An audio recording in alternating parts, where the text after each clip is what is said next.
Buenas tardes a todas y a todos las personas que nos encontramos hoy aquí otra vez más en el Ateneo Republicano de Vallecas.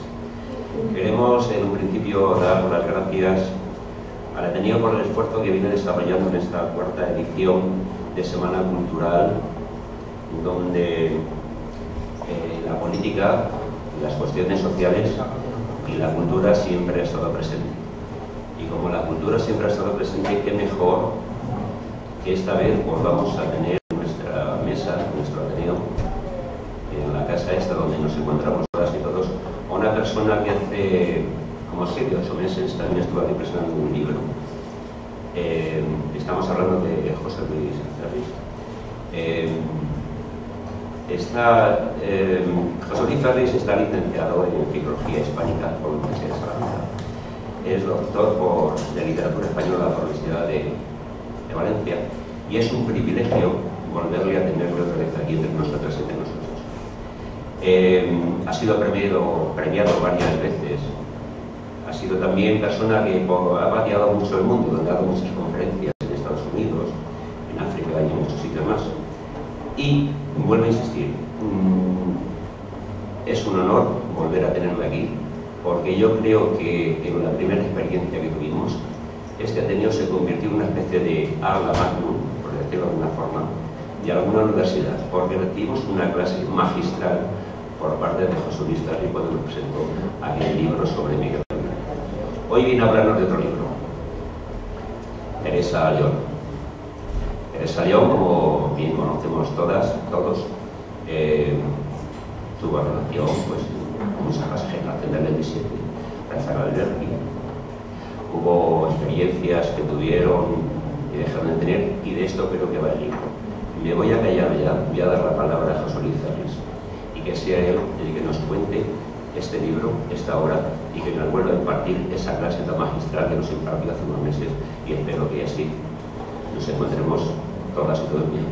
Muchas gracias por tu presencia.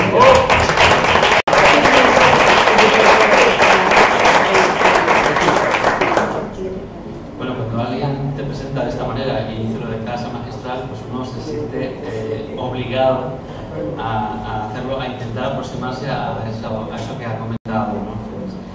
Les agradezco muchísimo la invitación, otra vez a este Ateneo que ya casi considero mi casa. Y la verdad es que cuando vine a hablarles de Miguel Hernández y de esa aventura humana tan apasionante y tan dura, ¿no?, como la del poeta de Orihuela, yo estaba trabajando con un libro que tenía, el que había empeñado ya más de año y medio de trabajo, y que poco tiempo después de irme de aquí, pues lo financé. A mí me han puesto la etiqueta en este país de biógrafo cuando he escrito muchas más obras que no tienen nada que ver con las biografías, con el ensayo. He escrito novela, he escrito poesía, que así me di a conocer con 20 y pocos años en el Adonais, ese galardón que todos ambicionábamos de pequeños y que los que amábamos la literatura, ¿no?, que te marca mucho. Y aquellos años 80 que prácticamente me definieron como poeta de las nuevas generaciones, junto con Luis García Montero, con Benjamín Prado, con Felipe Benítez y otros autores con los que hacíamos bolos por aquel tiempo. Aparte de cultivar esos géneros, yo tuve accidentalmente la aventura de escribir una primera biografía. Nadie sabe o muy poca gente sabe que escribí una antes que la de Miguel Hernández, que es un libro, el de Miguel Hernández, que presenté aquí hace unos meses, pero cuya primera edición, como bien saben, fue del año 2002. El libro que yo presenté aquí, que está ahí, está aumentado en 150 páginas, puesta al día. Habían pasado casi 15 años desde la experiencia del 2002 y había crecido muchísimo la carpeta en la que tenía pues novedades, investigaciones nuevas, acontecimientos que podía incluir y que incluso corregir algún aspecto del libro anterior.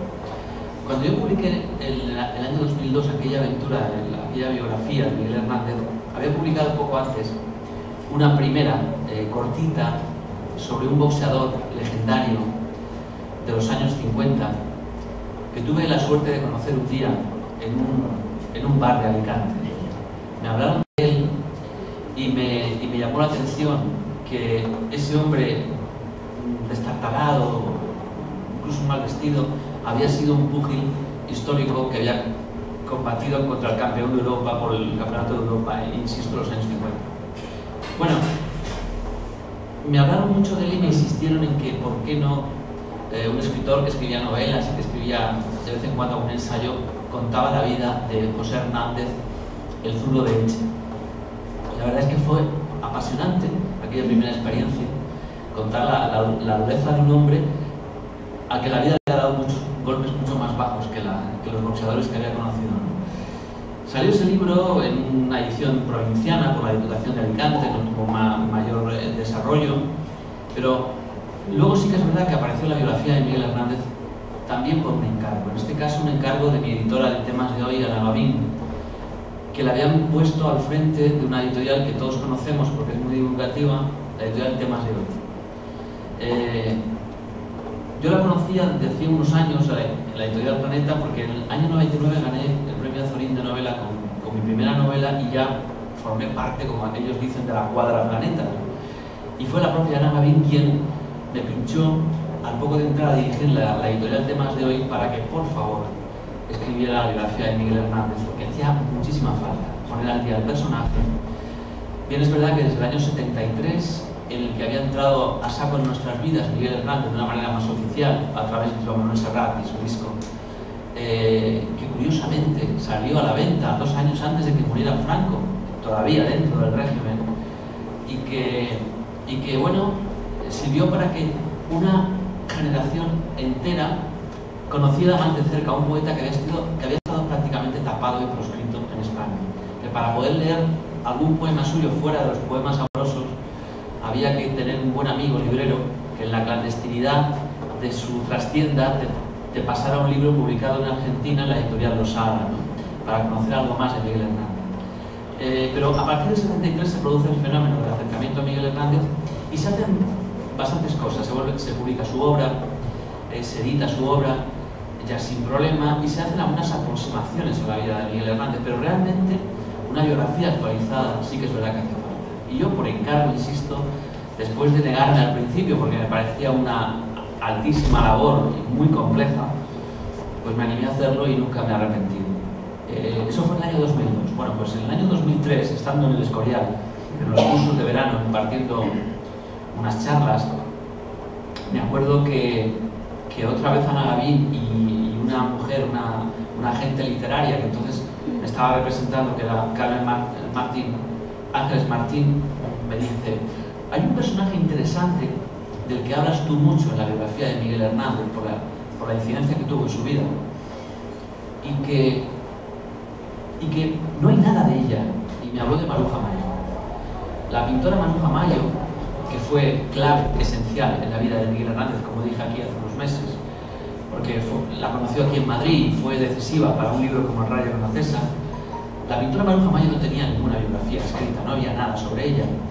Me intentaron animar a que escribiera esa biografía y era curioso, porque muchos hablaban de ella, sobre todo los académicos que daban conferencias sobre Rafael Alberti, sobre Lorca, y todos hablaban de Maruja Mayo, pero cuando cogías a ese conferenciante a la salida le decías: cuéntame algo más de esa Maruja Mayo que ha citado usted en la conferencia. Y decía: mire, no sé nada más que lo que he dicho. No sé si está muerta, si vive todavía, no sé nada. Todo el mundo la citaba, como decían, era el perejil de todas las salsas, pero realmente nadie se había metido a conocerla de cerca y a saber algo más. Bueno, por ese encargo escribí también en 2004 la vida de Maruja Mayo, la gran transgresora del 27. Pasaron 2 años y en 2006 recibo una llamada telefónica del Ayuntamiento de Cartagena, del director de la Fundación Patronato Carmen Conde Antonio Oliver, diciéndome que al año siguiente, en 2007, se iba a celebrar el centenario de Carmen Conde, la primera mujer en entrar en la Academia Española de la Lengua, a finales de los años 70, a principios de los años 80. Me acuerdo que les dije radicalmente que no, que yo tenía que sentir algo por el personaje por el que iba a trabajar durante mucho tiempo, a veces algunos años, ¿no? Y Carmen Conde, que quiero hacerles memoria, fue una mujer que se le mal calificó, porque fue una poeta importantísima y escritora importantísima que vivió en España durante todo el franquismo y murió ya a finales de los años 80. Esta mujer, Carmen Conde, vivió siempre con el San Benito, sobre todo después, en la época democrática, de que había sido una mujer que se había acomodado al régimen franquista. ¿Por qué? Porque no se había exiliado como María Zambrano, no se había exiliado como María Teresa León, como cualquier mujer que ustedes les venga a la memoria de las escritoras que se tuvieron que ir. Rosa Chacé y un largo etcétera. Carmen Conde se quedó en España, pero nadie sabía su vida de verdad. Yo me negué a hacer la biografía en un principio, aunque me lo pidió también mi propia editorial, Temas de Hoy, por una cuestión personal. Y se la voy a contar a ustedes porque no aparece en el libro, no la conté, pero fue el motor de todo. Yo tenía muy pocos años, estaba estudiando en Salamanca, de una manera bastante trabajosa.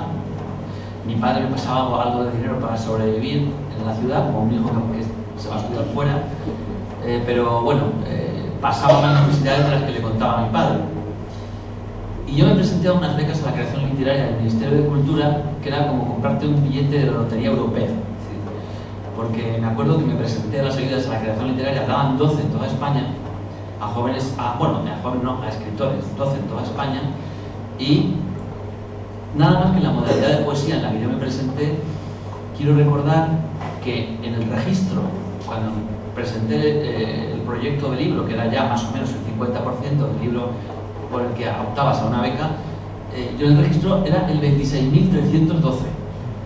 Quiero decir, y daban 12 becas en toda España, ¿no? Me acuerdo que la señora que me puso el sello, cuando le llevé el libro para que lo enviara al ministerio, pues me miró así con una carita, ¿no? Bueno, yo me presenté, me acuerdo que me marché a Salamanca a los 2 o 3 meses de presentar aquel proyecto, y estando el primer mes estudiando allí, compré El País, no se me olvidarán, la cafetería que había debajo, que se llamaba Cafetería El Pato Rojo. Estaba El País ahí encima, me puse a ojear y concedido las becas a la creación literaria. Y empiezo a leer y veo Ramón Irigoyen, Félix Grande, Carmen Conde, José Luis Ferris. Y claro, verte que efectivamente te han dado la beca a la creación por tu primer libro de poemas, entonces, bueno, me volví loco y por supuesto ni me imaginé que podía pagarme la carrera y 2 carreras más, porque del año 82 eran 500.000 pesetas de entonces, ¿no? Medio millón de pesetas, a un escritor que empezaba a escribir. Y les digo esto porque al cabo de nada, de un día, recibí un telegrama diciéndome que tenía que ir a Madrid a presentarme en el Ministerio de Cultura a recoger la ayuda a la creación literaria, ese 50% que era un cheque, y cuando pasara un año tenían que entregar el libro terminado y te daban la otra mitad. Me fui a Madrid, yo apenas conocía Madrid, me perdí en el metro, acabé por una zona equivocada, tuve que andar mucho, volver otra vez y al final vi las escaleras del Ministerio de Cultura donde esa tarde daban las ayudas. Era una tarde y me acuerdo que eran pues las 18 horas cuando las daban y eran ya las 18:30 o algo así, llegaba tardísimo por supuesto. Ya muy nervioso subí las escaleras y veo salir a Carmen Conde. Claro, yo la conocía de haberla visto en televisión porque era la primera mujer académica y había salido con Damaso Alonso, con los académicos, con Buero Vallejo, etc. Y entonces vi el cielo abierto y digo, bueno, esta mujer me va a decir en qué planta es y no pierdo tiempo. Y me acerco a ella y le digo, doña Carmen, por favor, ¿me puede decir usted dónde está lo del Ministerio de Cultura? Me empujó literalmente, que casi me caigo escaleras atrás, me empujó y me dijo con una voz realmente casi cazallera, ¿pero usted qué se ha creído? ¿Que yo soy un conserje o qué? Vaya usted a buscar a otra persona. Menuda falta de no sé qué, me dice, por una pregunta así de llana, ¿no? Me acuerdo que me quedé helado, ella siguió caminando y le tenía que haber dicho, Carmen, se ha equivocado usted de plano, porque dentro de 30 años tendré que escribir su vida, su biografía, y veremos si la cuento o no la cuento y cómo la cuento, ¿no? Se ha cruzado usted con su biógrafo en las escaleras del ministerio. Bueno, pues esto que pasó, así literalmente como lo cuento, me acuerdo que la beca las concedió el Ministerio entonces de la UCD, cuando estaba de ministra de Cultura Soledad Becerril. Hubo elecciones y a mí me lo dio en mano ese talón que pude conseguir después Javier Solana, que acaba de entrar con el Ministerio de Cultura porque acababa de ganar el PSOE las elecciones por primera vez en la historia, ¿no? de la época democrática. Bueno, cuando me proponen en el 2006 escribir la biografía de Carmen Conde, dije no. Y me acuerdo que no me convenció ni el director de Cayetano Tornel, el director de la Fundación Carmen Conde de Cartagena, ni tampoco mi editora, no había manera, hasta que un día me llama, como siempre los que mandan no son los generales sino los cabos furriales, ¿no? Me llama una chica que trabajaba de técnica allí en la fundación y me dice: José Luis, por favor, venga usted a Cartagena, le invito a comer, pero usted tiene que escribir la biografía de Carmen Conde. Pero es que no siento ningún feeling por esa mujer. Y me dice: pues vente que te cuento. Entonces cogí el coche, que no está tan lejos de donde yo vivo en Alicante, me acerqué, salí por la mañana, comí con ella y me pasó a aquel monstruoso edificio donde hay más de 130.000 documentos de Carmen Conde y Antonio Oliver. No tuvo hijos y todo lo cedió al Ayuntamiento de Cartagena. Y me empezó a enseñar legajos, cartas, me dijo que había más de 20.000 cartas y que no me preocupara, que estaban ya todas clasificadas, que me daba los nombres de las personas a quien iban dirigidas y que ella recibía para que supiera y pudiera buscar mejor en la investigación, que nos facilitaba todo. Y me dijo una cosa que fue lo que me convenció. Esto es lo que hay, estos son los legados, aquí están las fotos que ella hacía, que era una loca de la fotografía. Y después de ver todo ese material, me dice: y aquí hay una caja precintada y que pone, como usted puede leer aquí de claro, esta caja no se puede abrir nunca. Y yo me acuerdo que le dije a Caridad Fernández, a la chica digo: mira, me acabas de dar una razón para hacer la biografía de Carmen Conde o no hacerla. Le voy a proponer al patronato que si quiere que yo haga la biografía de Carmen Conde, tengo que abrir esa caja a la primera. Si no, no hago nada. Me acuerdo que me dijo: te van a decir que no, estos son unos carcamales, o, madre mía, aquí hay no sé qué me dijo, un albacea testamentario, que es un señor ahí de la ultraderecha que no va a querer para nada. Y yo, pues nada, no lo hago. Yo digo: pero dile que sean un poco inteligentes.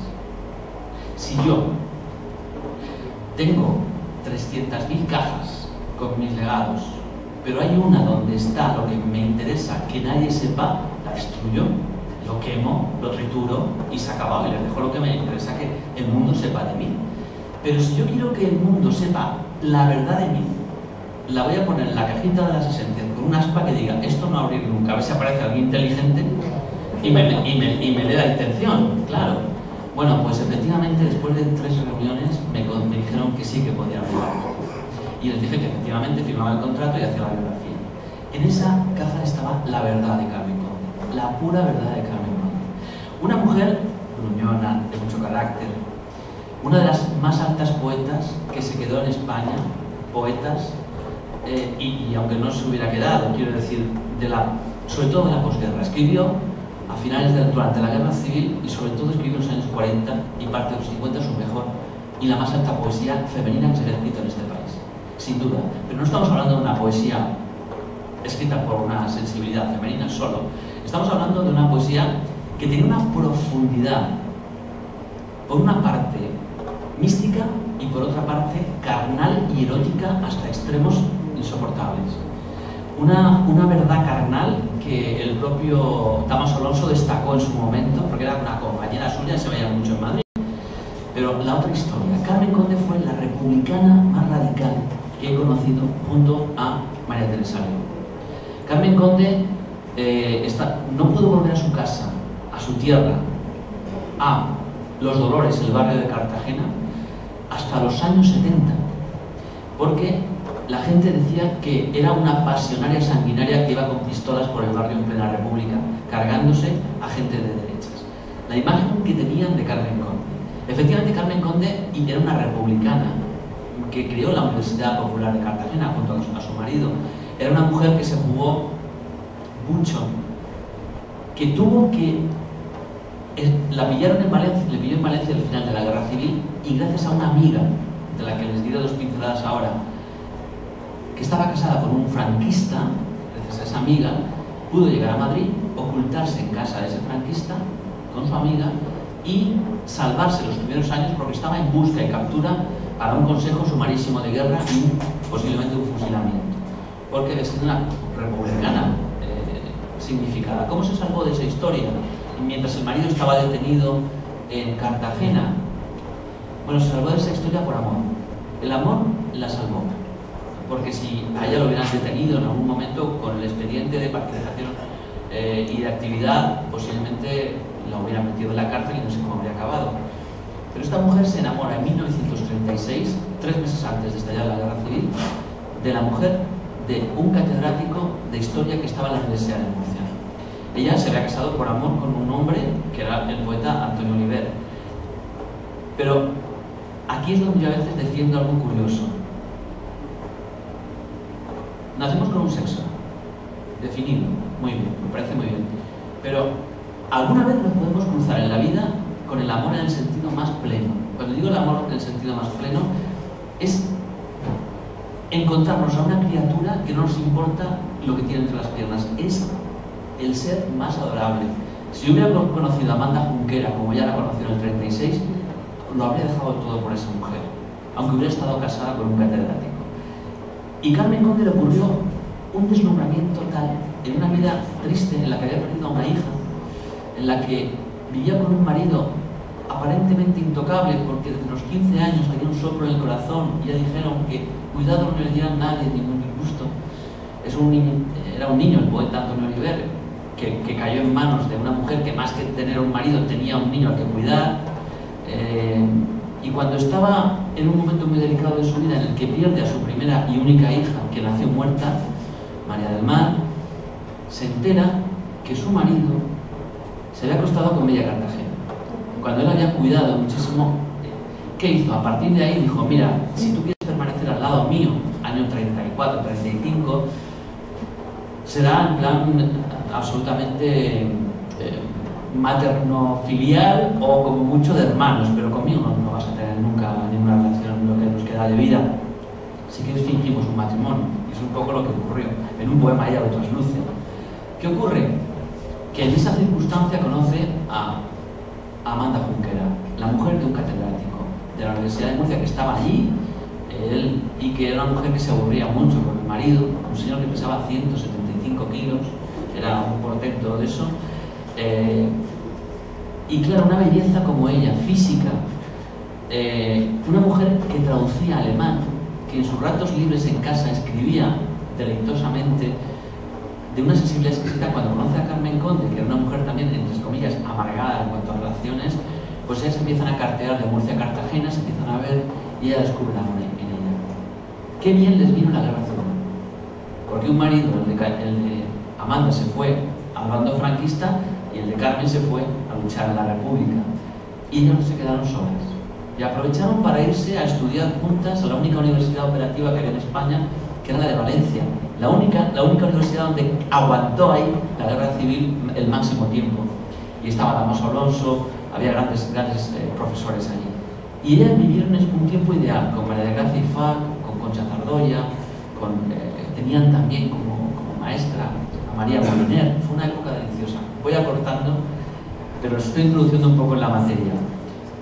Cuando acaba la guerra están juntas, ella tiene que volver con su marido a Madrid porque lo acaban de nombrar Franco director general de universidades y jefe de la censura, con lo cual se van a Madrid y ella se lleva a su amiga sin decirle al marido que había un consejo de guerra y una búsqueda y captura de Carmen Conde. ¿A dónde se van a vivir? El marido en principio vive en un piso en Madrid con su mujer y con la amiga de su mujer, a la que quiere mucho, sabe que está en una situación difícil y al final efectivamente la cuida y la encubre. Está buscando un piso un poco más pequeño donde estaba el marido, y habla con un compañero de instituto que vivía en una casa que ya no podía pagar todo el gasto de esa casa, los gastos que suponían, pero tenían una planta arriba y Cayetano, Amanda y Carmen Conde se van a vivir a esa casa.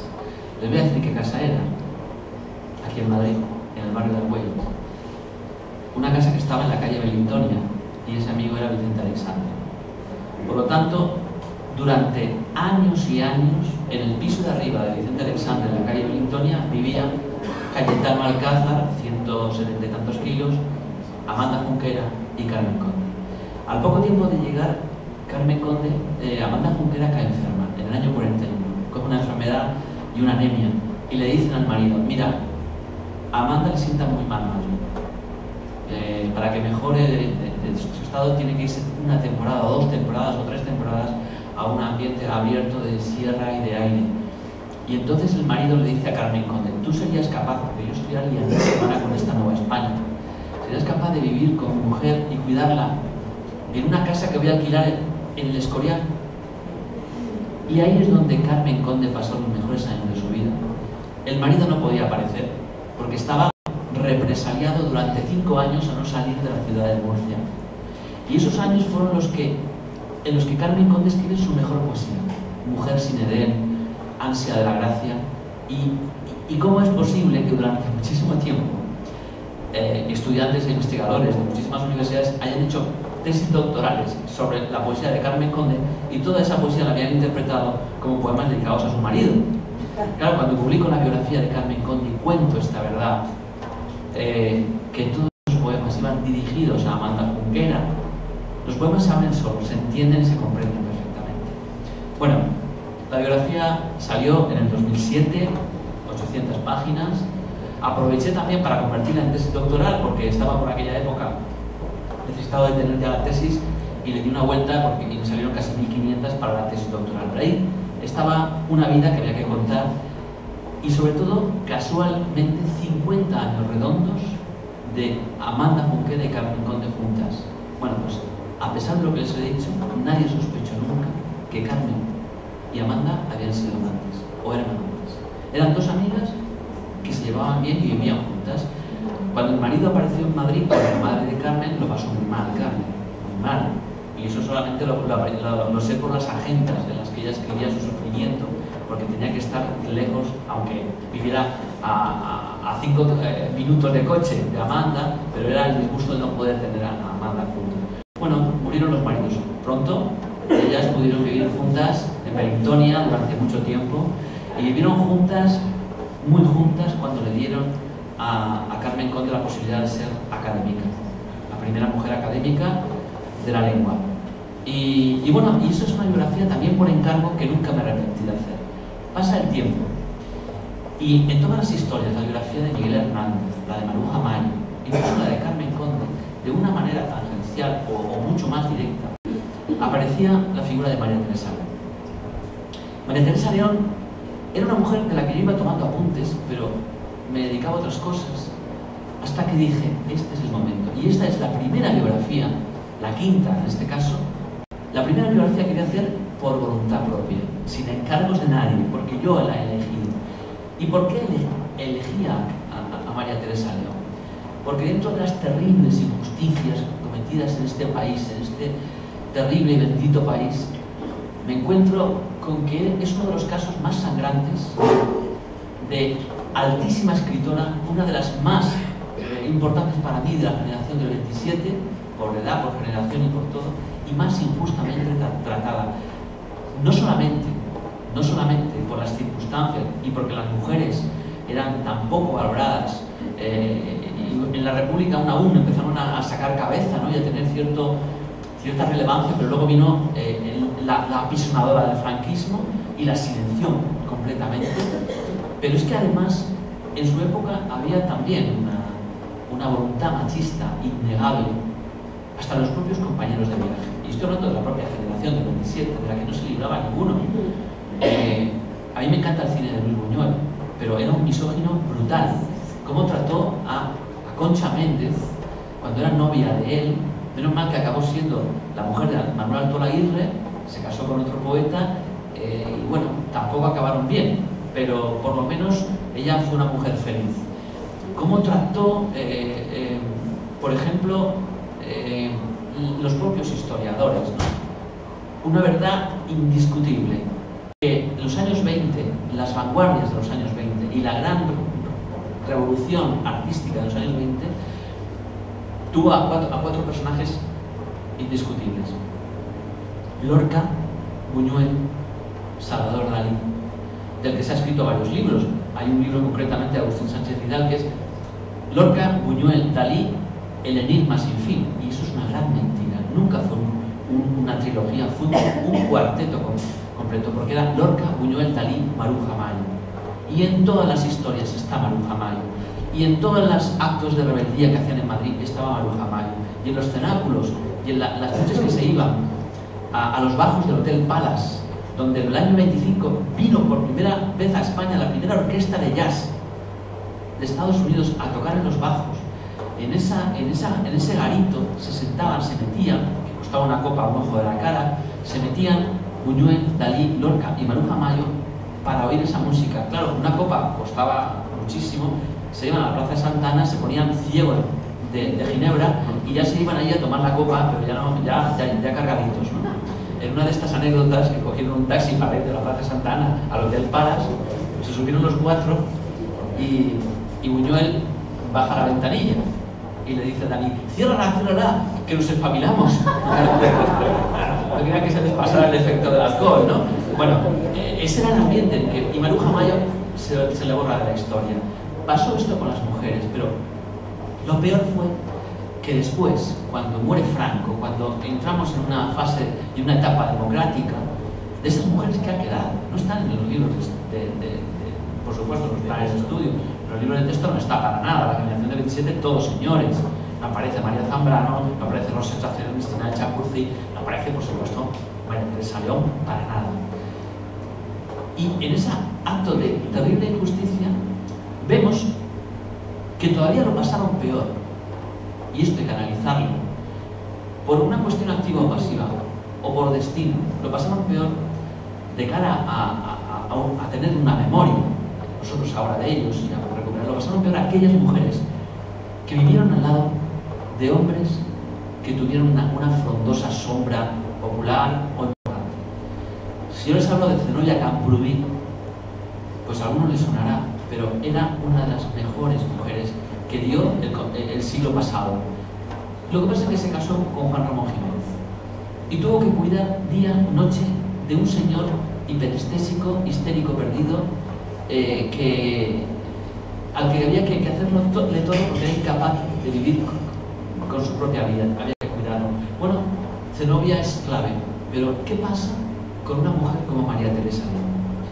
Si ponemos una carrera de fondo, cuando ella conoce a Rafael Alberti en 1930, ella tenía 27 años y Rafael Alberti tenía 28. Cuando se conocen en 1930 en Madrid, en casa de un fascista, que no sabían que era fascista, se enteraron después. Por eso ellos en sus memorias no dicen para nada que se conocieron, donde dice que se conocieron en casa de un señor, pero nunca dan el nombre. Ni ella en su libro de memorias, ni Rafael Alberti en la moneda perdida. Bueno, se conocen, empiezan una carrera juntos, año 30, y hasta el año 39, y si me apuran, el año 40, en la carrera de fondo, María Teresa León le saca una cabeza y media a Alberti, en muchas cosas, en convicción ideológica, en obra literaria. Es que es curioso, en obra literaria, y sobre todo en incidencia social, en participación política. Pasionaria estaba ahí, evidentemente, pero detrás de Pasionaria, en el mundo de lo social y lo cultural y político, está María Teresa León, y ahora les daré algunos rasgos curiosos de ella, ¿no? Y eso, sin duda, equipara a ella en la carrera a Alberti. Para mí lo adelanta en muchos aspectos. ¿Qué pasó después? Que hubo que sufrir un terrible exilio, 23 años en Argentina, de Buenos Aires, y 14 años en Roma. En ese tiempo, nada más llegar a Argentina, al año de llegar, María Teresa León, contra todo pronóstico, tiene una hija. Nace Aitana. Vale. Ella era una loba luchando, una escritora convencida, una mujer de una cultura exquisita que, aparte de tener esa carrera de fondo en la que he dicho que iba en la cabeza, a partir de ese momento tiene que coger a una niña, amamantarla por un lado, preparar la comida por otro, ultimar la conferencia que tiene que dar dentro de unos días en Montevideo, acabar el guión de cine que le han encargado y le viene bien hacerlo, y tiene que hacerlo porque si no, no comen. Y al lado tiene un marido que se dedica a escribir poemas y a deprimirse. Y al que tiene que estar ayudando a que no se deprima, en esa lucha constante. Ahí está realmente el aspecto heroico de una mujer que, imagínense que no hubiera tenido todos esos elementos alrededor, hubiera sido ya el colmo. Pero aún así, y esto es lo que más me duele, es que cuando hablas con especialistas en literatura, estoy hablando de catedráticos de universidad que han investigado la generación del 27, le dices, por favor, dime alguna obra de María Teresa León. Y con todos los que he hablado, no ha habido ninguno que pasara de 3 libros, que citara más de 3 libros. Hombre, Memoria de la Melancolía, sí, Juego Limpio, sí, muy bien, más bien, dime. Y casi ninguno me ha podido decir 3 obras de María Teresa León. Mire, les voy a hacer una lectura rápida. Cuentos para soñar, publicado en 1928. La Bella del Mar, Amor, publicado en 1930. Huelga en el Puerto, publicado en Madrid en 1933. Rosa Fría, Patinadora de la Luna, publicado en Madrid en 1934. Cuentos de la España actual, publicado en México en 1935. Una estrella roja, publicado en Madrid en 1937. Crónica General de la Guerra Civil, publicado en 1939. Contra viento y marea, Buenos Aires, 1941. Morirás lejos, Buenos Aires, 1942. La historia tiene la palabra. Buenos Aires, 1944. El gran amor de Gustavo Adolfo Bécquer, Buenos Aires, 1946.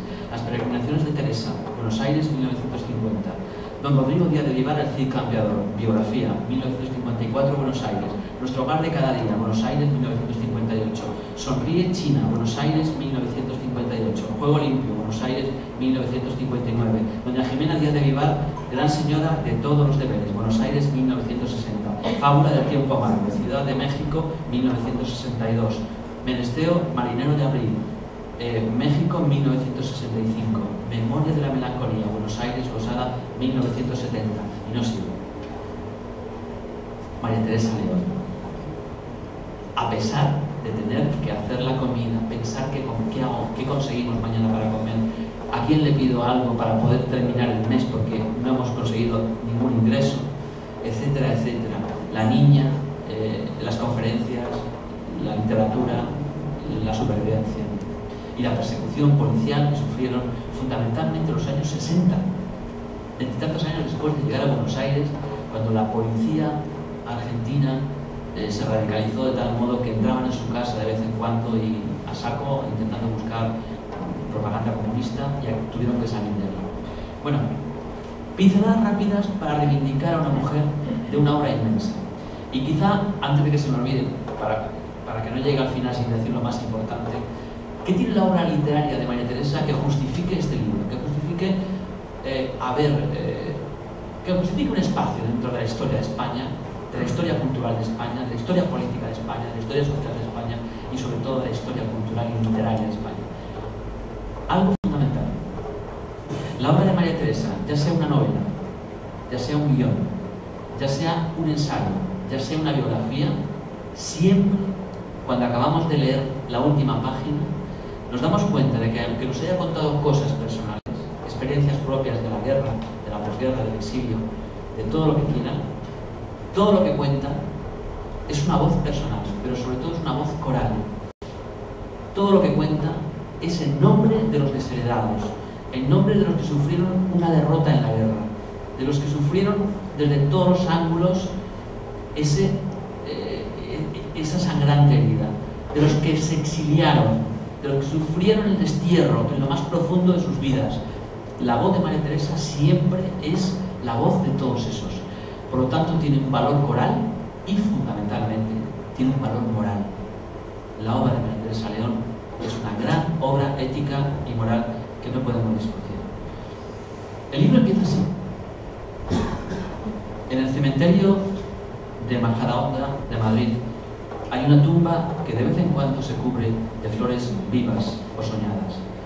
Escrito sobre la lápida se puede leer: esta mañana, amor, tenemos 20 años. El verso sigue allí desde la Navidad de 1988, cuando el autor, el poeta Rafael Alberti, en un gesto de justicia afectiva, dedicó aquellas palabras a su compañera, camarada, cómplice, amante y esposa, tras una inquietante travesía en un mundo, una travesía en común de 50 años. La historia física de María Teresa León, una de las escritoras más deslumbrantes, profundas y bellas de la generación del 27, concluía en aquel lugar, como tantas historias con firma de mujer, que se vieron postergadas, obviadas o incluso negadas en un país como España. Sin embargo, la aventura, o incluso la aventura humana, íntima, social, política, moral y literaria de la escritora que da luz a este libro, supera el concepto de extinción y nos conduce con más legitimidad que nunca a los anchos paisajes de la memoria. Bien, este es el arranque de un libro en el que partimos del nacimiento de una niña, hija de la burguesía, de una burguesía provinciana, pero que va a vivir en Madrid prácticamente su infancia hasta los 13 años. El padre era militar, era el mejor amigo de don Miguel Primo de Rivera, el dictador. Eran militares y su madre pertenece a la burguesía de Burgos, burgalesa, de familia con pedigrí y con casi algún retazo aristocrático. Una niña que en Madrid, cuando el padre lo traslada como militar a los 2 o 3 años de nacer ella, va a vivir una infancia en Madrid, insisto, hasta los 13 años intensa. Pero fíjense que sufre mucho en esa infancia, porque la madre y sobre todo la abuela se empeñan en darle una educación muy conservadora. Una madre conservadora, tremendamente conservadora, que la lleva al colegio de las monjas del Sagrado Corazón. Y sin embargo, esa niña, en ese mundo encorsetado, tiene por parte de madre una tía, María Goiri, que fue la primera mujer que estudió en España en una universidad y que se casó con un compañero de clase llamado Ramón Menéndez Pidal. Esa casa, la casa de su tía María y de su tío Ramón Menéndez Pidal, era la casa que ella quería ir desde muy niña, porque tenía una prima, la hija de Menéndez Pidal y de María Goiri, que se llamaba Jimena. Una niña que para ella era el ser a imitar en la vida, era unos años mayor que María Teresa, pero curiosamente esta niña estaba educándose ¿en qué? No en un colegio de monjas, sino en la institución libre de enseñanza. La casa de don Menéndez Pidal se llenaba de grandes filólogos como Américo Castro, aparecía por allí Ginés de los Ríos, don Antonio Machado. Eran las visitas más frecuentes de la casa de Menéndez Pidal. Y claro, esa niña sabía dónde estaba lo interesante. Decía, me voy a casa de mis tíos porque las paredes están forradas de sabiduría.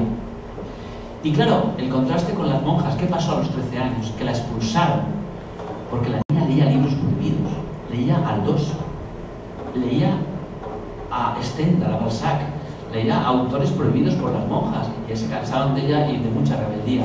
Y la madre, que además se enteró que su marido, don Ángel, le ponía los cuernos por medio Madrid, cogió a la niña, al marido, y le pidió urgentemente un traslado a otra ciudad y se fueron a Burgos, de donde era la madre. En ese tiempo en Burgos pasan muchas cosas. Una niña de 13 años, bellísima, con un espíritu de rebeldía ya inoculado, que conoce a los 16 años a un muchacho, hijo de un catedrático, que le lleva 10 años, no es a un muchacho, era un señor de 27, casi 30 años, que la deja embarazada. Y María Teresa León, con 16 años, que se quería comer el mundo, ve el mundo cerrado de repente, porque claro, los padres son conservadores, no van a permitir en el año 19 un aborto, ni mucho menos, ¿no? ¿Y qué hace el padre? Urgentemente hablar con Primo de Rivera para que le traslade de plaza y lo envía a Barcelona. En aquella época las cosas tampoco estaban tan calmadas. y llegan a Barcelona, a la plaza de Barcelona, y allí es donde quiere salir del escándalo de una ciudad como Burgos, que era un pueblo, y que no se enteren que su hija estaba embarazada, y la casan. La casan el día en que cumple los 18. El día, tenía 17, pues al día siguiente la casan. Según los libros y todo lo que se ha contado, lo poco que se ha contado de María Teresa, al año siguiente tuvieron a un niño. No, el niño nació a los 3 días de haberse casado. Ni siquiera los padres fueron a la boda de una niña rodeada de militares y de curas.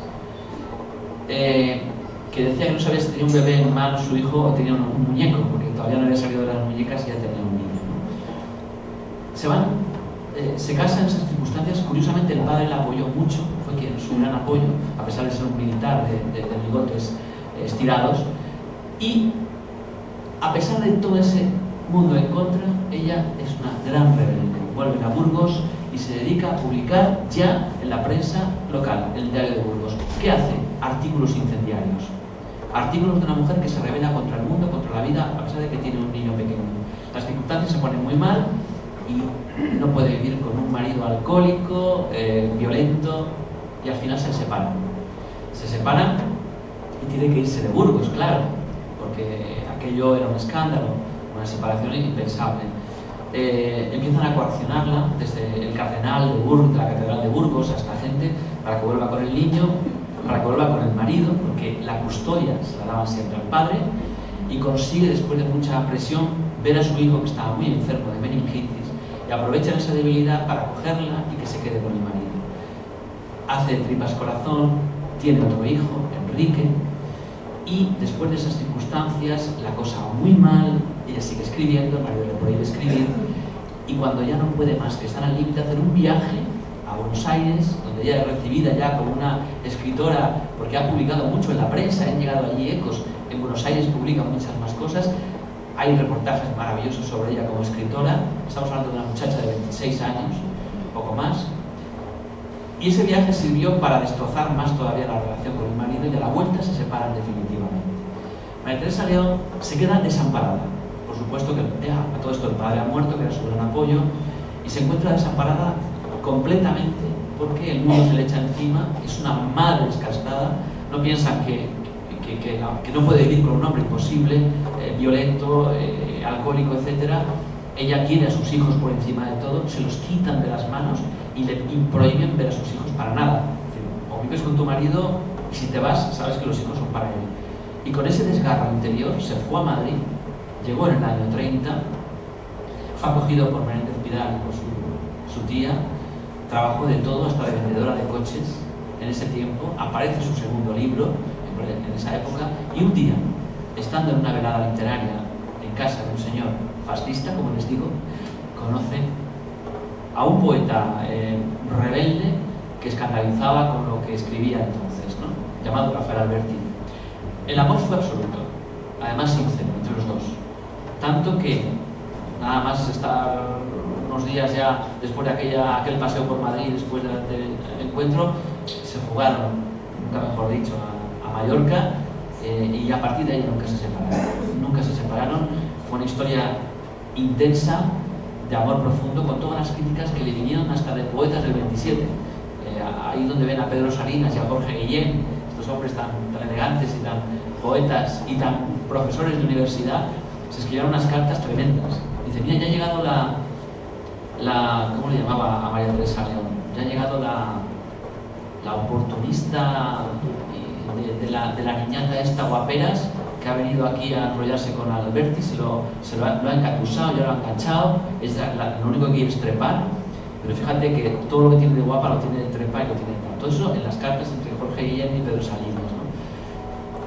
Es tremendo cómo minusvaloraron a una mujer como ella. Pensaban siempre que estaba acercándose a un poeta o a alguien así más o menos ya popular por estas cuestiones, y resulta que nada de eso. Y menos mal que en el año 32, 2 años después de conocerse, hacen un viaje con una beca del ministerio, Rafael Alberti y María Teresa, para conocer el teatro y la cultura en España, en Europa, y hacen 2 viajes. Bueno, un viaje con parada en Berlín y con parada en la USA, en Rusia. En Berlín vieron en el año 32 ya una escena terrible, unas escenas terribles. El ascenso del nacionalsocialismo, de cómo las juventudes hitlerianas ya apaleaban a los viejos por la calle, a la gente que no se cuadraba, cuando pasaban por ahí les sonaban estas historias, y se encuentra a una muchacha que estaba en un hotelito de Berlín con un amante y que fue descubierta por Rafael Alberti accidentalmente y María Teresa León porque estaba allí con un amante, teóricamente en una especie de operación cultural, y volvería a España después, y esa historia pues no se ha contado mucho, pero estoy hablando de nada más y nada menos de Rosa Chacel, la gran escritora Rosa Chacel. Se había enamorado de un señor, se había ido a Berlín, su marido Timoteo no supo nada de esto, pero lo más bonito de esta historia es que cuando Rosa Chacel ve en Berlín a Alberti, y sobre todo ve a una mujer como María Teresa León, de la que tenía un concepto nefasto, guapísima, una tía guapísima, pero con no tenía dos dedos de frente, que vivía a costa de Alberti, ¿no? A fin de cuentas, cuando la vio allí, la conoció de verdad y la vio trabajar con esa intensidad, con máquinas de escribir que se rompían los dedos, haciendo artículos, escribió un artículo precioso después diciendo: he conocido a una de las mejores escritoras y compañeras de generación de este país, María Teresa León. Me descubro ante ella y me doy de golpes por haberla juzgado tan mal como me habían hecho juzgarla. De ese viaje se van a la Unión Soviética, los dos. ¿Qué pasaría en la Unión Soviética cuando llegaron allí en el 32?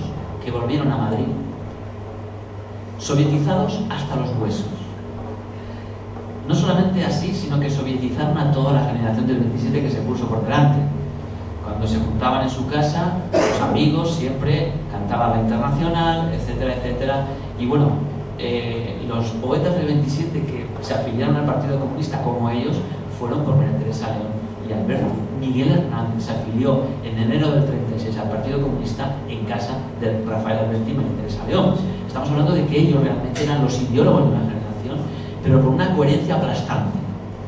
Aplastante. También es verdad que eran tan pasionales en esta historia, en esta vehemencia por el mundo soviético y por Rusia, que tampoco quisieron ver algunas cuestiones, ¿no? Se hicieron amigos de grandes escritores rusos. Stalin los recibió en el año 37 en un viaje. Estamos hablando de que eran gente del Partido Comunista Español, le iban a decir, empezaron a tenerles un poco de tirria, porque ellos mismos iban a Rusia como embajadores del Partido Comunista Español, como decían algunos políticos, pero sin permiso de nosotros. Ellos van ya, entran por su casa como aquello. Lo que es importante es que cuando llega la guerra civil, ellos ambos, María Teresa y León y Alberti, toman un papel determinante. Mucho más ella. En la Alianza de Intelectuales Antifascistas, que se crea en Madrid, el Congreso de Intelectuales Antifascistas, que se cumple este año ya, en el 17, se cumple ya desde el año 30 y 37 que se celebró, pues un aniversario importante. En todas esas actividades ella estaba en primer lugar. Ella es la que cuidaba la alianza, la que recibía a los mandatarios que venían a ayudar a los españoles en la guerra. Ella era la que organizó el teatro, de las galerías del teatro, para llevar el teatro por las afueras de Madrid a los frentes. Ella era la que dirigió el Teatro Nacional en aquel tiempo, y sobre todo ella es la que aceptó la misión por parte del gobierno de la República de cuidar y custodiar la operación de sacar del Museo del Prado, de Toledo y del Escorial las grandes obras del Greco, de Velázquez, de Goya, que corrían peligro de que hubiera un bombardeo y que desapareciera el mejor patrimonio nacional. Y ella se encargó de dirigir la operación de salvamento de todo ese tesoro. Eso tampoco se conoce, esa historia, cómo ella puso y dio la cara, la vida por eso. Y acabada la guerra, cuando ya todo se perdió, salieron de milagro desde la posición Juste, en la provincia de Alicante, en Monóvar, fueron a Orán en unos aviones, los que iban también después Pasionaria y Lister y más, y de ahí fueron hasta Orán, y de Orán en barco hasta Marsella, y de Marsella a París. El año en París fue terrible. Estuvieron viviendo un tiempo con Pablo Neruda, que se encargó de organizar la salida de los españoles de campos de concentración y todo hacia Sudamérica, hacia Chile, hacia muchos sitios, en el Winnipeg, aquel barco que él se encargó y Alberti le ayudó, y sobre todo María Teresa en esa operación.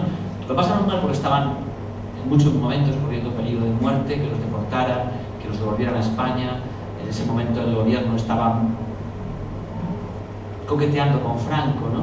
Y era muy fácil que un día los detuvieran y que los llevaran. Bueno, consiguieron salir a Argentina después de todo ese proceso, iban hacia Chile, pero se encontraban con que Pablo Neruda, que les esperaba en Chile, lo acababan de destinar como embajador a México. Entonces decidieron quedarse en Argentina, en Buenos Aires, porque ahí estaban muchos amigos, muchísimos amigos de ellos, entre ellos el español gran editor Gonzalo Losada. De ahí empieza una vida de 23 años, como he dicho, de sacrificios inmensos, donde la cabeza visible de una mujer que era realmente la cola del cometa pasa a ser, perdón, la cabeza del cometa en esa relación, en esa vida, pasa a ser la cola del cometa, como ya se definió en un momento determinado, porque no pudo ya brillar. Y en esos años de exilio es terrible, porque aparte de todas las funciones que yo le he puesto a María Teresa, de la esposa, amante, cuidadora de la hija, de la intendencia, de la comida y de escribir incansablemente, además de eso, ella llevaba la agenda de Rafael Alberti y se encargaba de escribir a todos los editores europeos y traductores para que la obra de su marido se diera a conocer. Ella, en las cartas de Darío Puccini, por ejemplo, el gran hispanista, que hace poco salieron publicadas por Gabriele Morelli, al leer esas cartas se me cayó el alma al suelo, de ver cómo ella se escribía con ellos diciendo, bueno, vamos a cerrar la operación de la traducción de mi marido, a ver si nos puede pagar un poco más dinero, porque realmente es una obra grande y todo, hablando de cómo conseguir dinero para vivir, para sobrevivir. Es ella quien escribe, quien cuida las relaciones, quien se pelea con los editores para que la obra de él salga bien, y al final, en una última línea, casi pidiendo perdón, dice, mire usted, yo también he terminado un libro, no sé si le podría interesar, no quiero importunar, pero yo se lo envío para que usted lo lea, ¿no? Dios mío, con esa modestia, cuando ella tenía una obra en prosa de un valor totémico y que estaba pidiendo perdón para que le leyeran, ¿no? Eso es lo terrible. Lo terrible que cuando ya acaba esa primera etapa en Sudamérica y se marchan exiliados a Roma, a él le dan el premio Lenin, que era 1 millón de pesetas de la época. En el jurado estaban sus 2 amigos, eran todos premios amañados. Estaba Pablo Neruda y estaba Alejo Carpentier, que habían recibido el premio el año anterior y otros el año anterior. Bueno, esos son los premios que estaban más o menos ya pactados, ¿no? En ese premio, Alberti, bueno, les vino muy bien porque se pudieron comprar el piso en Roma, en Vía Garibaldi, donde la casa de los Alberti se convirtió en la peregrinación de los españoles, comunistas, socialistas, progresistas, que durante el franquismo querían ir a ver al poeta, al gran poeta Rafael Alberti. ¿Y qué se encontraban? Pues muchas veces se encontraban con un señor arisco, hosco, pero siempre con una mujer amable, que era María Teresa, que para todos los españoles tenía casa, lugar, plato de comida, etcétera, etcétera. Y en esa ida y venida de personajes, ahí hay testimonios para parar un carro de todos los que pasaron por Vía Garibaldi. En esa vida, María Teresa, del 63 al 68, en ese tiempo escribe su mejor libro, Memoria de la Melancolía. Un libro en el que cuenta todo desde que vino al mundo, su abuela, su madre, su padre. La evolución de los personajes de su vida, con todos los que conoció, su relación con Lorca, su relación con Machado, su relación con todos los personajes que se puedan imaginar. Su madre, doña Oliva Goyri, de la que les he dicho que era tan conservadora, y que sin embargo, en el año 36, como su hija, se afilió al Partido Comunista. Y doña Oliva Goyri, su madre, se encargó de arreglar los papeles para el divorcio, porque 3 años después de estar con Rafael Alberti, en España no existía el divorcio, y cuando ya por fin se legalizó durante la República, lo primero que hizo María Teresa fue tener ya los papeles de divorcio para poderse casar con Rafael Alberti, que casualmente se casó pues, por 2 días, o por un día, por 2 días, sí, se casó el 4 de octubre del 33 con él. Hace 2 días estaba hablando en Cádiz de María Teresa, hace 2 días, y aproveché para recordar que ese mismo día se cumplía el tiempo de la boda entre ellos. ¿Qué mezquina es la vida? Sale publicada en el 68, que acaba el libro, sale publicado en el 70, Memoria de la Melancolía. El libro que les recomiendo leer de verdad, como una de grandes prosas de la generación del 27, de los grandes libros de memoria, del gran monumento a los exiliados, a los que perdieron la guerra, a los que sufrieron. El gran libro de todo eso sale en el año 70. Y en el 72, María Teresa, con 69 años, empieza a tener los primeros amagos de Alzheimer. Las personas que estaban allí con ella era terrible porque lo contaban, ¿no? Lo contaban. ¿Cómo se daban cuenta de ello? Por ejemplo, su propio hijo, Gonzalo. No les contaba esa parte bonita. Ella, el desgarro de los hijos que se quedaron en España con el marido y tal, se le curó cuando en 1942, a los 2 años de estar en Argentina, apareció su hijo Gonzalo, el primogénito, que era médico en España, tenía la carrera, y se fue con una beca del Ministerio franquista, una beca argentina, a especializarse creo que era en pediatría o algo así, y se quedó ya toda la vida en Argentina. Incluso cuando la madre y el padre, cuando la madre se fue con Alberti y con Aitana hacia Roma, él se quedó viviendo para siempre y murió en el año 2007. Es decir, hace 10 años murió Gonzalo y ya vivió bastante. Pero quien se dio cuenta al principio de ese detalle de la memoria fue su hijo en las cartas. En las cartas que escribía María Teresa constantemente a su hijo, a Buenos Aires desde Roma, empezó a ver que ponía en una línea, te voy a contar algo, ¿no? Y 5 líneas más abajo le volvía a repetir lo mismo. No era consciente de que le había dicho ya lo mismo poco antes, ¿no?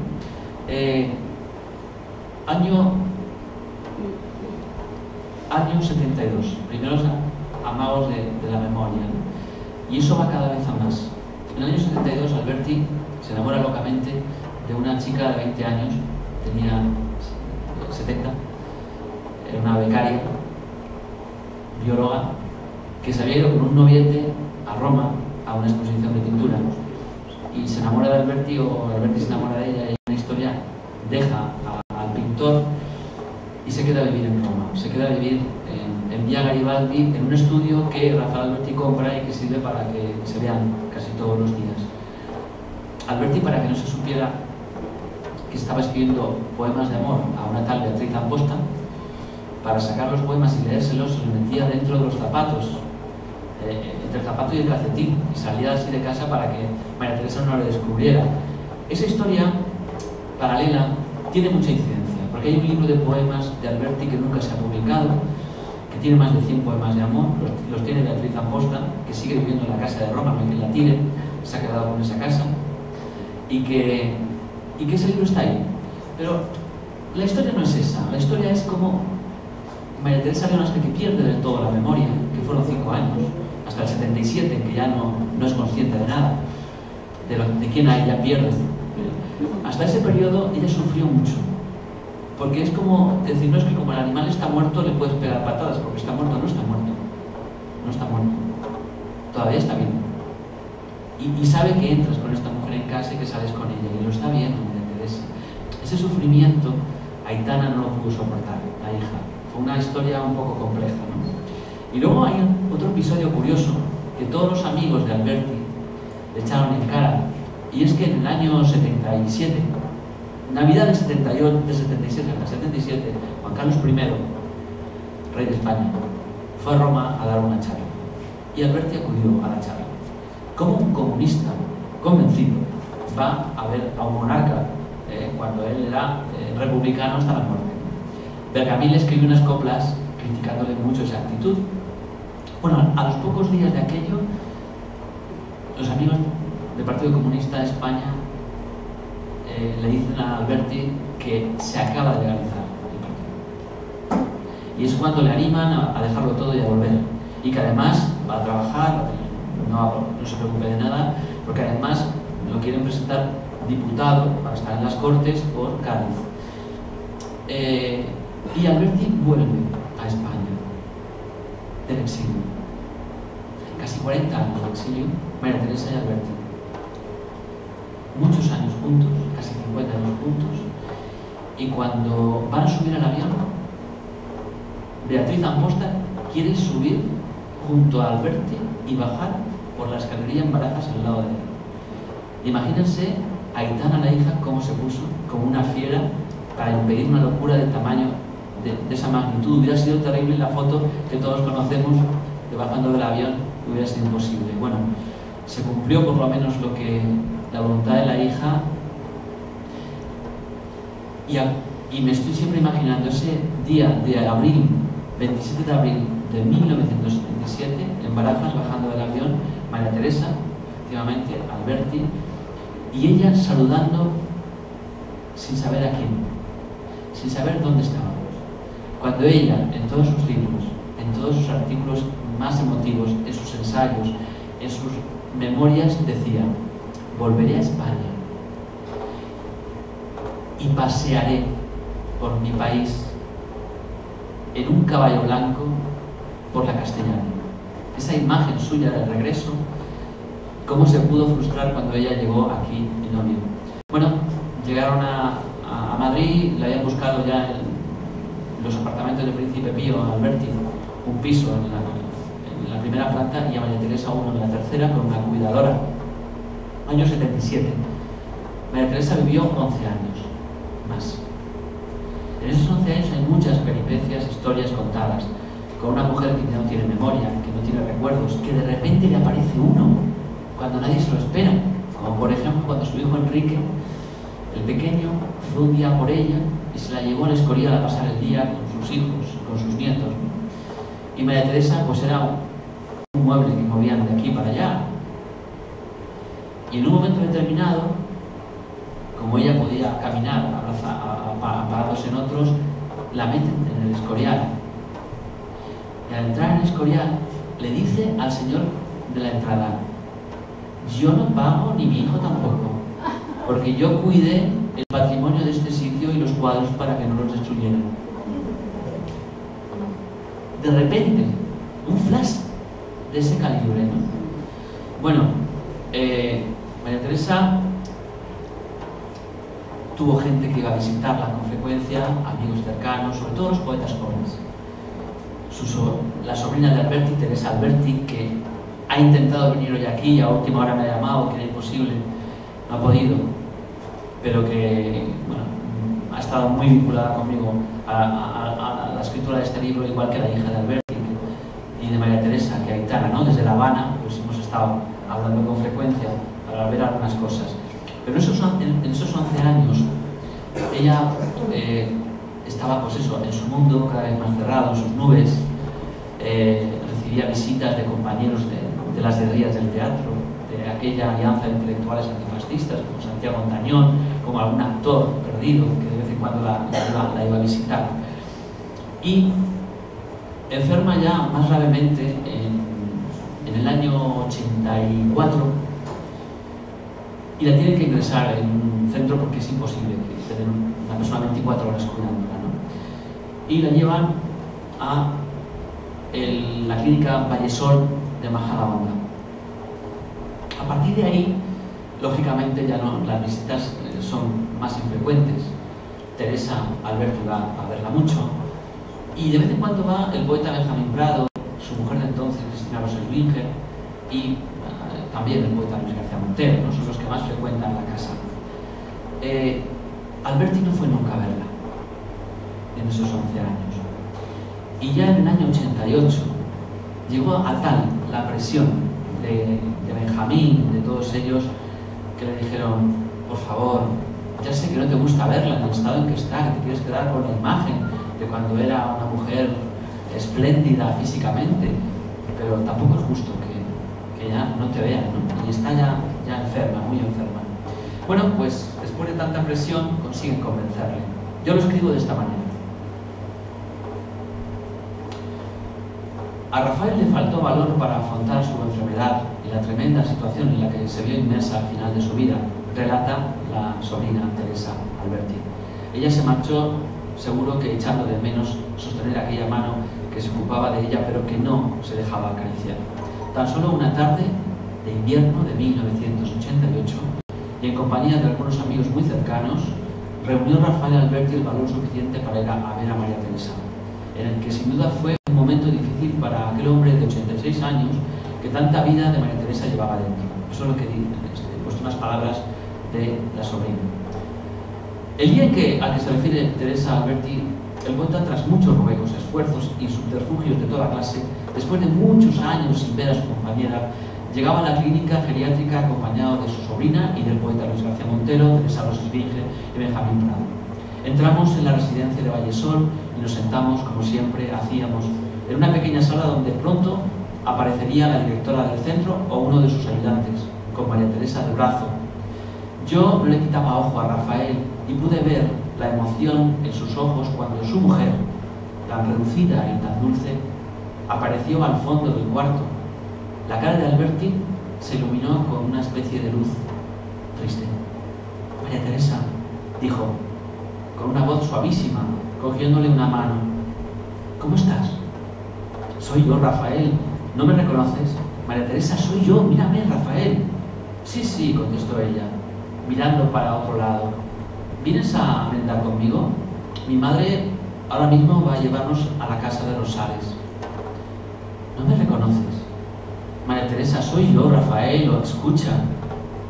Claro, claro que sí, qué duda cabe. Mira, ¿sabes lo que te digo? Que Rafael también va a venir.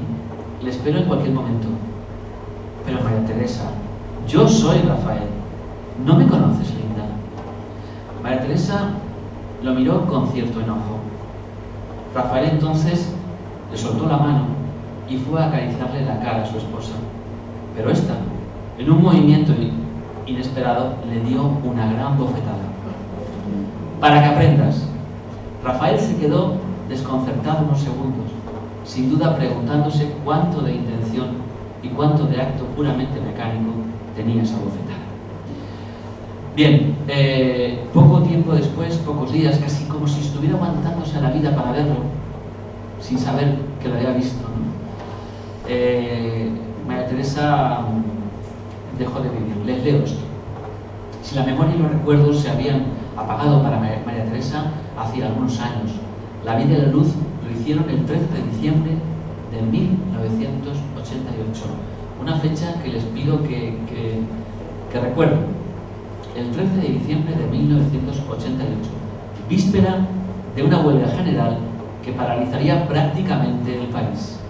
El miércoles 14 de diciembre fue en efecto un día muy significativo, dado que la acción de los sindicatos contra el gobierno del Partido Socialista Obrero Español impidió que se cumplieran servicios tan elementales como celebrar un entierro en la capital de España. María Teresa León tuvo que ser sepultada en el pequeño cementerio de Majadahonda en un duelo al que asistieron 15 personas, su esposo, algunos familiares y contados amigos. Era un día plomizo y frío de invierno que parecía más húmedo en aquel coto tan recogido y humilde que evocaba el camposanto soriano del Espino.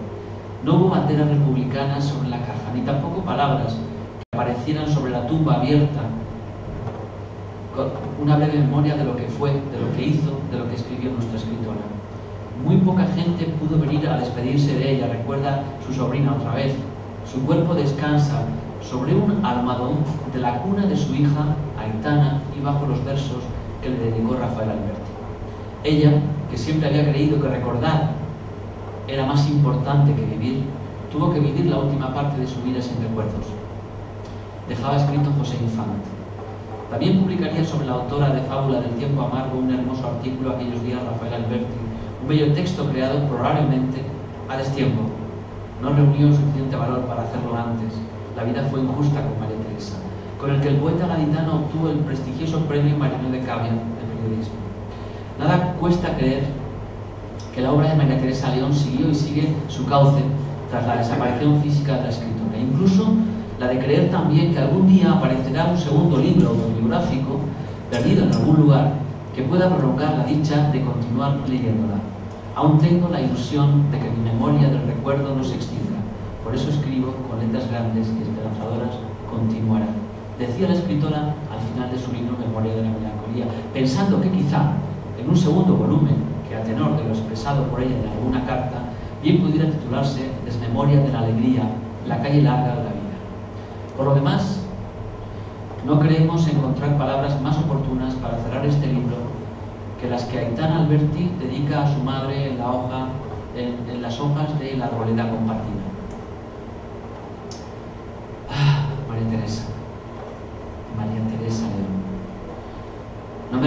a creer que no estás en ninguna parte. ¿Dónde enviarte las hojas de nuestra arboleda compartida? Las lanzaré desde la azotea de mi casa habanera a las aguas de la corriente del Golfo, para que un pez aguja, escapado tal vez del anzuelo de Hemingway, las ensarte en su espolón y de un salto te las lleve a las estrellas. Tengo la íntima convicción de que la lápida que cubre tu tumba en el cementerio de Majadahonda es un pórtico hacia la gloria, y las palabras de mi padre grabadas en ella: esta mañana, amor, tenemos 20 años, han alcanzado detrás de esa puerta realidad eterna, porque tú, joven, radiante, sigues siendo en algún lugar, sigues existiendo en algún lugar del paraíso. Muchas gracias.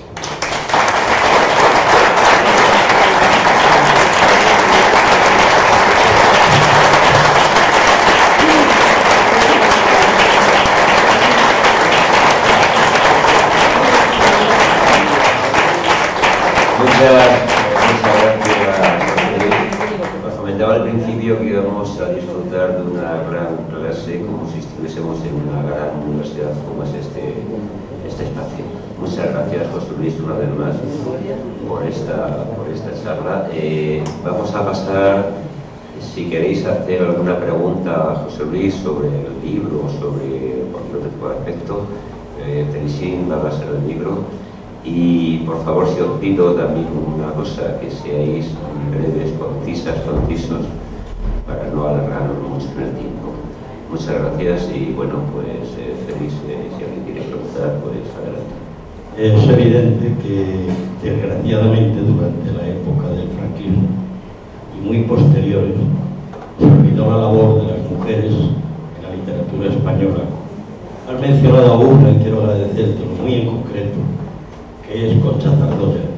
Concha Zardoya, que fue secretaria de Pablo Neruda, de predecesora, etc. Una gran escritora que también tuvo que salir de España, y me cabe el honor de haber sido la última persona que escribió una entrevista con ella, precisamente en La Vanguardia Obrera. Y gracias por mencionarla. Nada, por favor, encantado. ¿Alguien tiene alguna pregunta? Sí. Bueno, enhorabuena primero por la exposición, me parece muy ilustrativa, a la parte didáctica. Tú has mencionado que esta mujer, la mujer de Alberti, hasta que perdió la cabeza, la técnica, fue la que, por ejemplo, se atribuye a Rafael Alberti, el que llevó los cuadros del Prado, del Escorial y tal, el que los llevó a Valencia, el que de alguna forma rescató que no solo iban a ser los fascistas cuando entraron en Madrid, ¿no? Sí. Bueno, no he entrado, pero estaban bombardeando Madrid de vez en cuando, y cerca del Prado cayeron bombas, y el miedo era que cayeran algunas y destruyeran el museo. Entonces hubo que hacer una operación rápida. María Teresa fue la encargada, a ella le encargaron la tarea, y Rafael Alberti hizo un poco de ayudante de ella, algo de ayudante, y de hecho ella no siguió haciendo esa labor durante más tiempo, porque Alberti dijo: no te metas en estos líos que vamos a acabar mal parados. Quiero decir, pero él sí que aparece con ella al principio, en las operaciones. Dice: bueno, fuimos Alberti, fuimos Bergamín, dijo todos los que participaron, pero realmente el trabajo, el encargo fue exclusivamente a María Teresa León, el trabajo a ella. Y ella, hombre, Alberti al principio, hombre, mi mujer, voy a ayudarle un poco, pero luego vio cómo estaba la cosa y no, pero fue ella, Ella y Timoteo, el marido de Rosa Chacel, fueron los que capitanearon la operación. Habrá que intentar cambiar la historia, sí, para que no quede un segundo plano. Respecto a las mujeres que decía el compañero que va a precederme, está teniendo lugar ahora hasta el día finales de este mes en el Teatro Gran Vía, pues una historia flamenca muy densa, absolutamente densísima, que la he visto recientemente, y menciona a Maruja Mayo, que la pone con 2 M's, que es papá, y un palito. Así firmaba ella. Sí, la has visto, ¿no? Sí. Y bueno, habla de muchas mujeres, habla de Manuel Terraguirre, todos de 27, meten demasiado, ¿sabes?, con calzador, porque también puede ser otra cosa más crítica y tal. Pero bueno, hay muchísimas mujeres que, por cierto, son bastante desconocidas y que se le deben muchísimo, ¿no? La Inglaterra o muchísima gente. Bueno, pues nada, muchas gracias. Nada, por favor.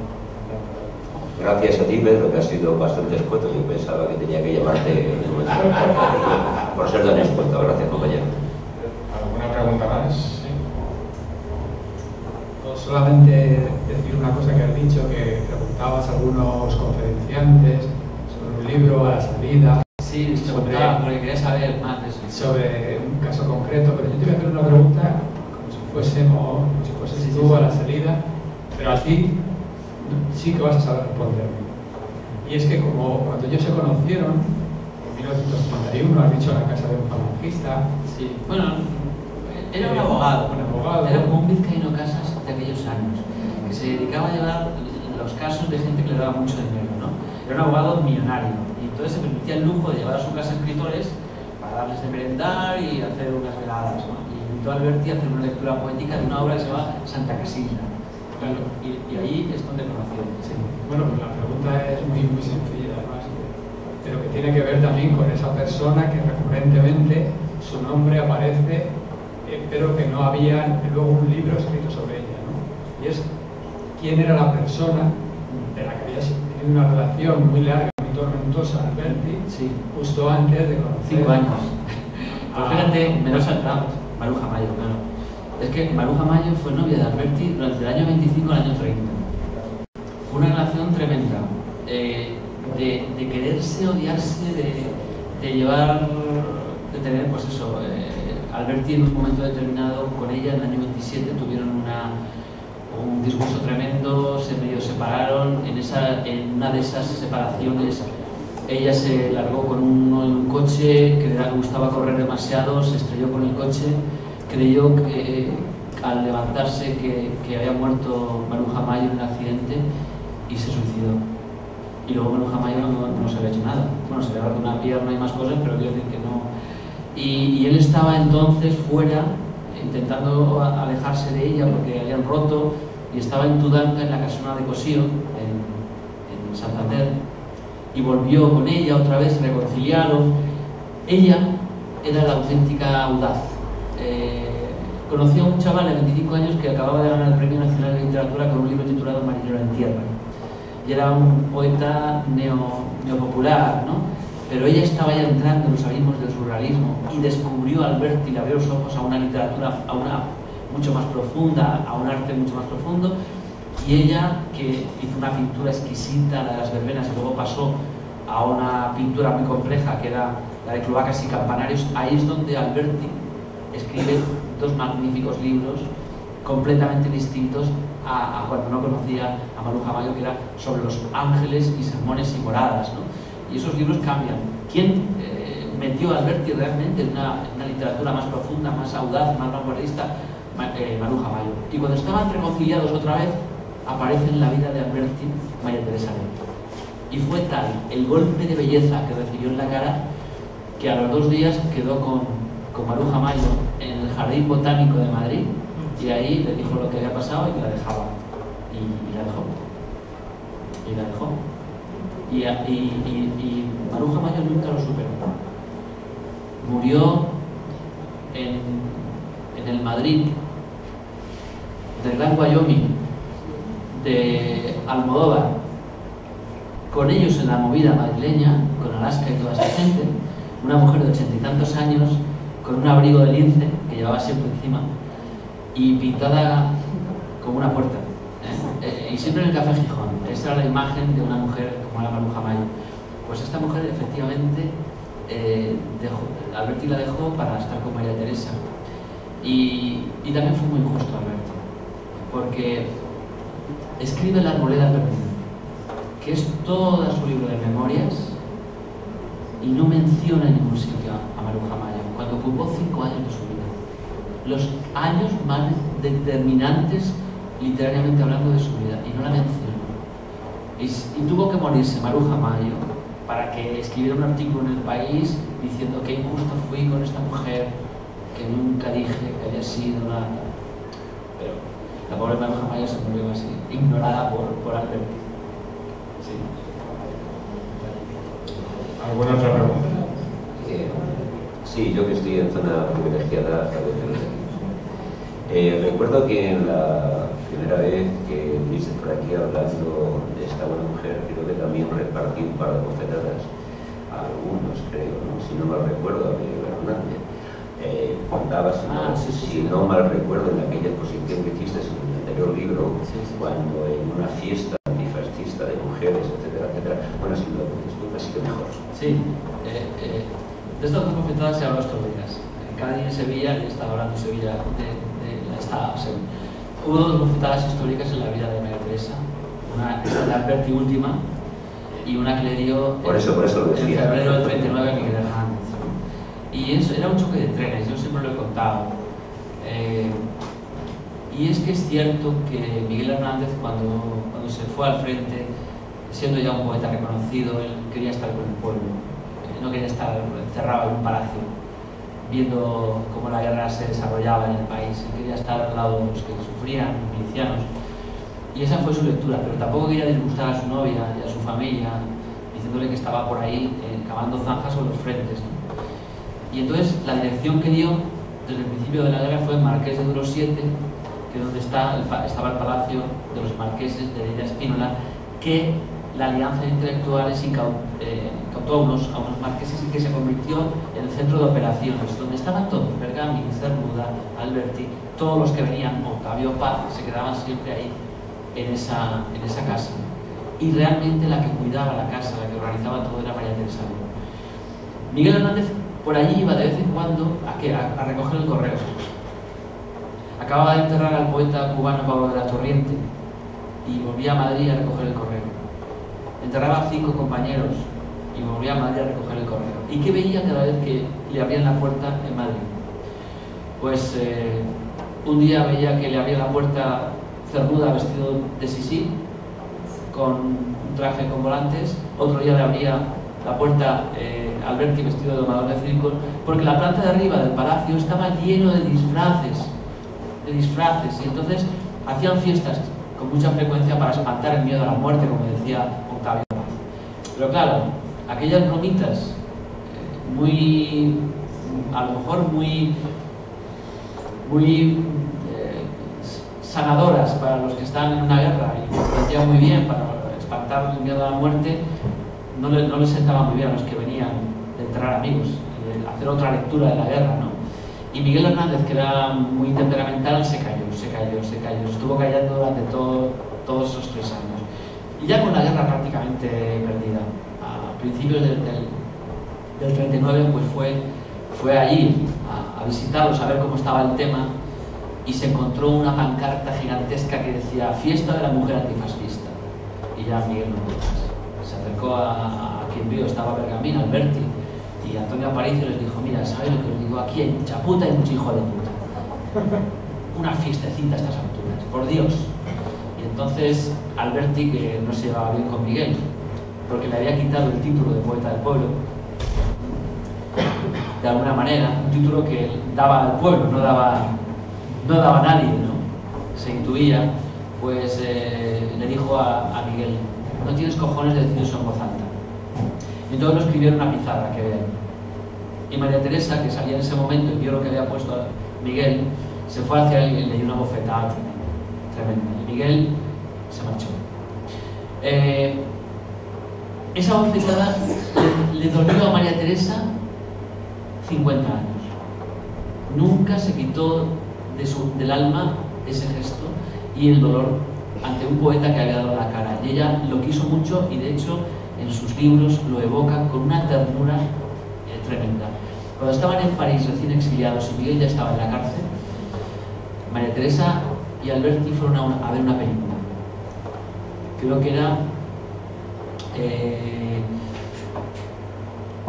si era Juana, esta mujer que acabó quemada, ¿no? Era Juana de Arco. Bueno, estaba yo pensando, me salía Juana de Arco por ahí. Juana de Arco. Bueno, pues Juana de Arco sale en una escena con la cabeza rapada. Y a María Teresa se le figuró que era Miguel Hernández. El mismo cráneo, la misma figura. Y se tuvo que salir del cine a llorar desconsoladamente. Porque se había quedado tanto compañero en España y Miguel en la cárcel. Y eso Alberti nunca lo experimentó. nunca se acordó de Miguel, nunca tuvo unas palabras para él, salvo cuando ya vino a España y en el 92 se hizo el primer congreso internacional dedicado a Miguel Hernández en Alicante y lo pusieron de presidente del congreso. Y no apareció a última hora, pero escribió unas palabras diciendo que maravilloso había sido el poeta Miguel Hernández. ¿Qué pasó? Pues bueno, en aquel disgusto y choque de trenes, María Teresa siguió queriendo a Miguel, buscando a Miguel, pero Alberti le dio la espalda. Alberti fue el que realmente no le perdonó esa escena y más cosas. Y es una cosa que duele mucho. Y yo, en el libro de Miguel Hernández, y aquí en buena medida, cuento que eso le costó muy caro también a Miguel. No solo recibir la bofetada, sino el disgustarse con Alberti era pagar un precio muy alto. Porque al cabo de unas semanas, concretamente el 27 de febrero, el ministro del Aire les puso un coche oficial en la puerta de la Alianza a Rafael, a María Teresa de Santiago Ontañón a primera hora de la mañana para sacarlos de Madrid y llevarlos a Alicante y de allí que cogieran un avión al exilio. Y sabiendo esto, Alberti no dijo nada a Miguel. No le dijo nada la tarde antes que estuvo con él, de que al día siguiente se fuera con ellos, que iban a su tierra, que se iban para Alicante. Y esto que uno investigando va metiendo piezas, no le encaja y al final dice, uy, esto yo no me atrevía a confirmarlo, ¿no? A confirmarlo en la anterior biografía de Miguel, la que hice en el 2002. Pero en este tiempo ha salido a la luz la biografía de Santiago Ontañón, que era el cónsul de Chile en Madrid, que había sido amigo de toda la generación. Y Santiago Ontañón tenía, lo he dicho con tanto, Carlos Morland Lynch. Carlos Morland Lynch han salido publicadas en la editorial Renacimiento los diarios de Carlos Morland Lynch. Y en los diarios de Carlos Morland Lynch apuntaba todo lo que pasaba cada día. Y cuenta cómo la noche del 26 estuvo con Rafael Alberti, con ellos, intentando convencerlos de que se quedaran en la embajada suya, porque ya la guerra estaba perdida y ellos por lo menos estaban refugiados. Y entonces contestaron que no, que ellos no se quedaban en ninguna embajada, que les daba miedo meterse en una ratonera, etc. Con Miguel Hernández al lado. Y al día siguiente se entera Carlos Morland Lynch y lo pone en su diario y dice, madre mía, qué callados estaban. Rafael no dijo ningún, me despistó por completo con Miguel al lado. Ya resulta que me he enterado que esta mañana les han puesto un coche oficial para sacarlos de Madrid. Y a Miguel al pobre lo han dejado en tierra. Es imperdonable cómo a esta criatura que no sabe dónde ir, que está perdida por este Madrid, lo han dejado en tierra, ¿no? Y lo dice con una rabia, con un coraje, pero claro, esto lo puedo contar ahora con esa referencia en los diarios de él, que no lo cuento yo, ¿no? Y sí que es verdad que documenta. Y esa relación triste de Alberti con él se ve también contada por Carlos Morland Lynch cuando dice, no solamente no le han dicho nada a Miguel Hernández, sino ha tenido la cara dura de enviarme una carta, que la tengo aquí en sobre, con una lista de recomendados para que yo proteja mi embajada, y a Miguel no lo he puesto en la lista. Tampoco, ni siquiera eso, ¿no? Estas cuestiones. Bueno, pues María Teresa se pasó la vida con ese peso en la conciencia, y pensando y evocando siempre a mí, y siempre hablaba con muchísima ternura. Pues nada más. Bueno, pues muchísimas gracias a todos y a todas, muchísimas gracias de nuevo por tenerte aquí en nuestra Asociación Cultural de los Republicanos, y esperamos que no tarden 9 meses volver otra vez, porque esta es tu casa y a la tercera te hacemos el objetivo. Muchas gracias a todos.